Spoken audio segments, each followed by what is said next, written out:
மட்டக்களப்பு கல்குடா பகுதியில் மதுபான உற்பத்தி தொழிற்சாலை நிர்மாணிக்கப்படுவதை தடுக்கும் வகையில் நீதிமன்ற உத்தரவை பெற்றுக் கொள்ள உள்ளதாக கோரளைப்பற்று பிரதேச சபை அறிவித்துள்ளது. இதேவேளை கல்குடாவில் மதுபான உற்பத்தி நிலையம் நிர்மாணிக்கப்படும் இடத்திற்கு அருகில் ஊடகவியலாளர்கள் தாக்கப்பட்டமையை கண்டித்து இன்று ஆர்ப்பாட்டம் நடத்தப்பட்டது. கல்குடா பகுதியில் 19 ஏக்கர் காணியில் நிர்மாணிக்கப்பட்டு வரும் WM மெண்டிஸ் மதுபான உற்பத்தி நிறுவனத்திற்கு சொந்தமான மதுபான உற்பத்தி தொழிற்சாலை தொடர்பில் அண்மையில் தகவல்கள் வெளிவந்தன. மெண்டிஸ் நிறுவனத்தின் உத்தியோகபூர்வ இணையதளத்திற்கு அமைய அதன் தலைமை பதவியை அர்ஜுன் அலோசியஸ் வகிக்கின்றார். இவர் மத்திய வங்கி முறைகள் மோசடி தொடர்பில் குற்றச்சாட்டு சுமத்தப்பட்டுள்ள முன்னாள் மத்திய வங்கி ஆளுநர் அர்ஜுன் மகேந்திரனின் மருமகனாவார். கல்குடாவில் நிர்மாணிக்கப்பட்டு வரும் இந்த மதுபான உற்பத்தி தொழிற்சாலை தொடர்பில் பல்வேறு சர்ச்சைகள் எழுந்துள்ளன.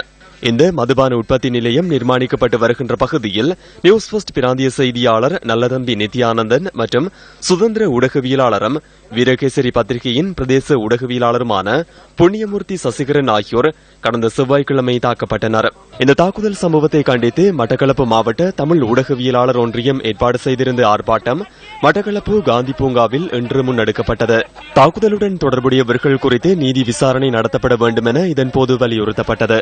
இந்த தாக்குதல் ஊடகத்துறைக்கு ஏற்பட்ட ஒரு அச்சுறுத்தலாகவே நாங்கள் பார்க்கின்றோம். ஐக்கிய தேசிய கட்சியின் ஆதரவாளர்கள் தாக்கப்பட்டதாகவே எமது தாக்கப்பட்ட செய்தியாளர்கள் எம்மிடம் தெரிவித்திருக்கிறார்கள். இந்த ஊடகவியலாளர் தாக்கப்பட்டது தொடர்பட்ட நபர்கள் அனைவரும் கைது செய்யப்பட வேண்டும். தாக்குதலின் பின்னணியில் இருந்தவர்கள் சட்டத்தின் முன் கொண்டுவரப்பட வேண்டும். அரசு அதிகாரிகளினால் அச்சுறுத்தப்பட்ட சம்பவங்களும் இடம்பெற்றது. அது தொடர்பிலும் உரிய விசாரணைகள் நடைபெறாத நிலையில் குண்டர்கள் மூலமும் எமது ஊடகவியலாளர்கள் அச்சுறுத்தப்பட்டிருக்கிறார்கள். போலீசாரின் விசாரணையில் சில சந்தேகமான செயற்பாடுகள் நடைபெற்றதாக தகவல்கள் வெளிவந்திருக்கின்றது. செய்தி சேகரிக்க சென்ற இடத்தில் வேலை செய்கின்ற அனைவரும் ஐக்கிய தேசிய கட்சி உறுப்பினர்கள் என்று சொல்லப்படுகின்றார்கள். குண்டர்கள் குழு இவ்வாறான ஊடகவியலாளர்களை தாக்கின்ற இவ்வாறான நிலையில் பொதுமக்கள் வீதியால் செல்கின்றவர்களை அவர்களுக்கு எவ்வாறான அச்சுறுத்தல் ஏற்படும் என்று நாங்கள் ஊடகவியலாளர் ரீதியில் இந்த நிலையை உணர்ந்து கொள்ளக்கூடியதாக இருக்கின்றது.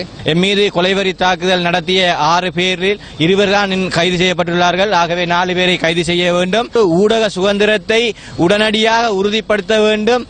எமது உயிர்களுக்கு ஏதாவது நடந்தால் இவர்களே பொறுப்பு கூற வேண்டும் என்பதை நான் சொல்லிக்கொள்ள விரும்புகின்றேன். இந்த அரசாங்கம் ஆட்சிக்கு வருகின்ற போது ஊடகவியலாளர்களுக்கு உரிய அவர்களுடைய தர்மம் ஏனைய சுதந்திரம் வழங்கப்பட்டு அவர்கள் சுதந்திரமாக தங்களுடைய பணிகளை செய்யலாம் என்று வாக்குறுதியை அளித்துவிட்டு இன்று மறைமுகமான முறையிலே ஊடகவியலாளர்கள் தாக்கப்படுகின்றார்கள். இந்த ஆர்ப்பாட்டத்தில் கலந்து கொண்டிருந்த மக்கள் பிரதிநிதிகளும் ஊடகங்களுக்கு கருத்து வெளியிட்டனர். 3000 குடும்பங்களுக்கு வாழ்வளித்தது இந்த தொழிற்சாலையை மூடுவதற்கு நடவடிக்கை எடுக்கிறார்கள். சீன கம்பெனி எவ்வளவு கோடியின் செலவு செய்து இந்த தொழிற்சாலையை இயக்குவதற்கு தயாராக இருக்கிறது. இந்த ஐக்கிய தேசிய கட்சி அரசாங்கம் அதற்கு இடமளிப்பதில்லை. நான் இந்த இடத்திலே ஜனாதிபதியை குறை கூற மாட்டேன். அவர் உண்மையிலேயே தொழிற்சாலைகள் வருவதை விரும்புகின்றார்.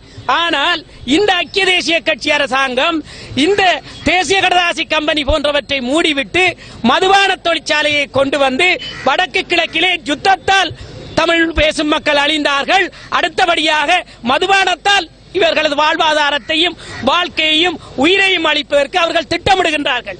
யார் இதை செய்கின்றார்கள் என்றால் அலோசியஸ் தவிசாளராக இருக்கின்றார். இவர் அர்ஜுன் மகேந்திரனின் மருமகன். ஐக்கிய தேசிய கட்சி அரசாங்கம் இதற்கு வழங்குகின்ற இறக்குமதி சார்ந்த இயந்திரங்களோ பொருட்களோ எல்லாவற்றுக்கும் 100% வரி இல்லாமல் நடவடிக்கை எடுப்பதற்கு ஏற்பாடு செய்திருக்கிறது. அப்ப இதை யார் இயக்குகின்றார்கள்? ஐக்கிய தேசிய கட்சி முழுமையாக இயக்குகின்றது. ஐக்கிய தேசிய கட்சியின் கல்குடா தொகுதியின் அமைப்பாளர் என்று தன்னை கூறிக்கொண்டிருக்கின்ற ஒருவரின் சகோதரர் தொடக்கம் அவரது ஆதரவாளர்கள் சேர்ந்து தாக்கியிருக்கிறார்கள். இதை வன்மையாக கண்டிக்கிறோம். இந்த மதுபான சாலையை மிக விரைவாக இழுத்து மூட வேண்டும். இப்போது மத்திய அரசாங்கத்தின் அமைச்சர் கூட இதனை மூடுவதற்கு நான் தயாராக இருக்கிறேன் என்று எங்களுக்கு சொல்லி இருப்பது சந்தோஷத்தை வழங்குகிறது. ஐக்கிய தேசிய கட்சி அரசாங்கத்துக்கு ஆதரவு வழங்குகின்ற ஐக்கிய தேசிய கட்சி அரசாங்கத்தினுடைய முக்கியமான அமைப்பாளர்களுடைய உதவியோடு இன்று கல்குடா பகுதி தாக்கப்பட்டது தொடர்பாக கைது செய்யப்பட்ட அந்த ஓரிரு மணித்தியாலங்களிலே விடுதலை செய்யப்பட்டிருக்கிறார்கள். இதை நாங்கள் இந்த நல்லாட்சியில் ஏற்றுக்கொள்ள முடியாது. ஐக்கிய தேசிய கட்சி அமைப்பாளர்கள் சொல்லியிருந்தார் நானும் பார்லமென்றத்திலே கல்குடாவில் கட்டப்படுகின்ற அந்த மதுபான உற்பத்தி சாலை என்று பேசியிருந்தோம். அது தவறு, அது மதுபான உற்பத்தி சாலை இல்லை என்று சொல்லியிருந்தார். ஆகவே எத்தனால் என்கின்றது எரிசாராயம். இந்த எரிசாராயத்தை இவர்கள் இங்குதான் உற்பத்தி செய்து கொண்டு போகிறார்கள். அது WM மெண்டிஸ் கம்பெனி. நான் நினைக்கின்றேன் மெண்டிஸ் கம்பெனி இலங்கையிலே மதுபானத்தை உற்பத்தி செய்து விற்கின்ற ஒரு முக்கியமான கம்பெனி. அந்த கம்பெனி தான் அந்த மதுபான உற்பத்தி சாலையை கட்டுகின்றது. அங்கே கொடுக்கப்படுகின்ற 240 மில்லியன் ரூபாய், 224 பில்லியன் ரூபாய்கள் இங்கே முதலீடு செய்திருக்கின்றார்கள். இவை அனைத்தும் கருப்பு பணம் என்பது அங்கு உறுதியாகி இருக்கின்றது. அந்த கருப்பு பணத்தை வெள்ளையாக்குவதற்காக இவர்கள் திரைசேரியிலிருந்து அங்கு வரி சலுகை பெறுவதற்காக வேண்டி அவர்கள் இங்கு வந்து இந்த மதுச்சாலைகளை அமைக்கின்றார்கள். உத்தியோகம் கொடுப்பதற்காக அல்ல.